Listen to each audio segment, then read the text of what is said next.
la gestione del territorio è un argomento molto complesso che non può riguardare solo una frazione del territorio stesso.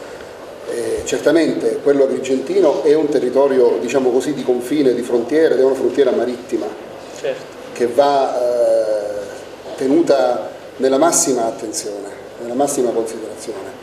È chiaro che il pensiero di tutti quando si dice questo corre immediatamente agli sbarchi, ma non ci sono solo quelli, ci sono anche i temi della protezione civile, della quale non si parla mai abbastanza, perché vedete, ora con i Campi Flegrei, magari qualche anno fa con qualche terremoto, le tematiche della protezione civile ci vengono messe sul tavolo, messe davanti agli occhi, per poi dimenticarle molto velocemente, presi dalle emergenze e dalle urgenze della vita quotidiana. Noi abbiamo voluto intitolare questa manifestazione, questo evento di quest'anno, la protezione civile e cultura. Questo è, più che altro, dovrebbe essere cultura. Vorremmo che sia cultura, vorremmo che fosse cultura. Non è una cosa che ancora possiamo dire reale, ma è il nostro obiettivo. Vogliamo che la protezione civile diventi un aspetto quotidiano delle nostre esistenze. Vogliamo per esempio immaginare che tutti sappiamo cosa fare in caso di emergenza di protezione civile. È il tema di questi giorni dei Campi Flegrei. A gran voce si chiedono i piani di evacuazione, che in realtà ci sono per lo più, ma non vengono conosciuti, non sono conosciuti. Poi certo, ci sono delle realtà come quelle in cui è oltremodo difficile immaginare che con una pianificazione, una conoscenza preventiva si eviterà ogni guaio, si eviterà ogni danno, perché questo è impossibile. Il danno sta nel fatto stesso di avere una realtà, quella italiana in generale, molto urbanizzata. È chiaro che un terremoto al centro del deserto del Sahara non fa praticamente nessun danno. Da noi non esiste quasi lembo del territorio, per non parlare dell'area flegrea, dell'area campana, che non sia intensamente urbanizzata.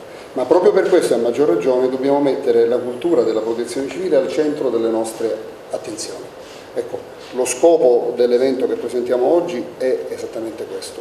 Io vorrei che ce ne ricordassimo in tempi di pace e non in tempi di guai, perché nei tempi di guai è tardi, e soprattutto non mi piace personalmente, ma lo dico anche nella mia funzione di prefetto, l'idea che i problemi si risolvano cercandone il colpevole quando ormai il guaio è fatto. Non ha senso. Colpevoli ne possiamo trovare tanti, colpevoli forse siamo tutti, che vuol dire che colpevole non è nessuno. Siamo in realtà semmai colpevoli di non pensarci per tempo, ma non è con la caccia alle colpe, che pure fa audience, che fa spettacolo, che fa notizia, che si risolvono i problemi. I problemi si risolvono lavorando silenziosamente e quotidianamente sulle tematiche della prevenzione. Quindi questo è il quadro in cui ci stiamo muovendo. La cosa che voglio sottolineare è questa: la scuola è l'obiettivo a cui noi ci rivolgiamo, meglio il pubblico, per così dire, a cui ci rivolgiamo, perché la cultura si crea dai più giovani.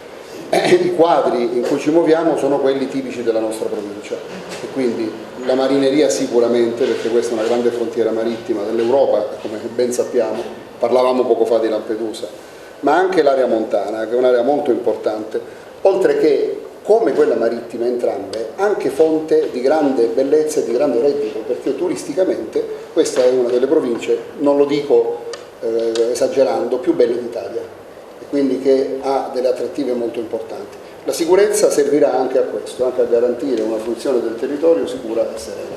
Allora, noi abbiamo raccolto con grande piacere l'indicazione di Sua Eccellenza il Prefetto per quanto riguarda il coinvolgimento delle scuole, che poi è un coinvolgimento che, voglio dire, nasce obbligatoriamente da quello che è il tema, cioè la protezione civile e cultura, e la cultura inizia evidentemente dalle scuole, così come la cultura dell'ambiente, eccetera. In tutti gli uffici del compartimento saranno coinvolte le scolaresche, quindi non solo presso la Capitaneria di Porto Empedocle, ma anche presso gli uffici circondariali marittimi di Lampedusa, Sciacca e Licata, che dipendono da Porto Empedocle. Chiaramente a Lampedusa, diciamo, per gli aspetti più operativi, quindi si è pensato di portare le scolaresche in banchina e far vedere direttamente i mezzi nautici di cui l'ufficio si avvale per poter effettuare l'attività di soccorso in mare.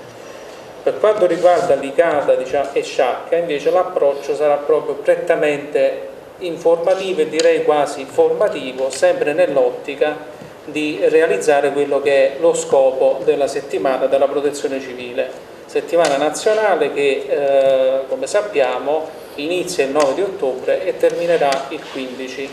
L'appendice di tutti gli eventi saranno gli stand del 14 di ottobre, al quale chiaramente noi parteciperemo. Questa è una fase importante perché sarà anche una fase informativa, quindi io mi sono riproposto anche di rilasciare degli opuscoli dove verranno illustrate tutte le linee di attività seguite dal Corpo con speciale riferimento alle attività di tipo operativo.